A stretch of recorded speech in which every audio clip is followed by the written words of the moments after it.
حضرت ابو سعید رضی اللہ عنہ فرماتے ہیں کہ ایک دن کا ذکر ہے کہ حضرت صلی اللہ علیہ وآلہ وسلم مسجد میں تشریف لائے۔ وہاں ایک انصاری ابو امامہ رضی اللہ عنہ بیٹھے تھے۔ رسول اللہ صلی اللہ علیہ وآلہ وسلم نے فرمایا کہ اے ابو امامہ، تو بے وقت مسجد میں کیوں بیٹھا ہے؟ عرض کیا، یا رسول اللہ، طرح طرح کے رنج و غم ہیں اور لوگوں کے قرض میرے پیچھے چمٹے ہوئے ہیں۔ فرمایا، میں تجھے ایسے چند کلمے بتائے دیتا ہوں کہ ان کے پڑھنے سے اللہ تعالیٰ تیرا رنج و غم دور کر دے گا اور قرض ادا کر دے گا۔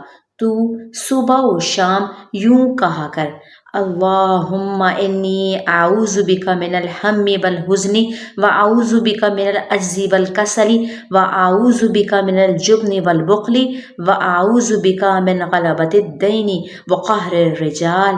یا اللہ، میں پناہ پکڑتا ہوں تیری فکر اور غم سے، اور پناہ پکڑتا ہوں تیری کم ہمتی اور سستی سے، اور پناہ پکڑتا ہوں تیری بزدلی اور بخل سے، اور پناہ پکڑتا ہوں تیری قرض کے گھیر لینے سے اور لوگوں کے دبا لینے سے۔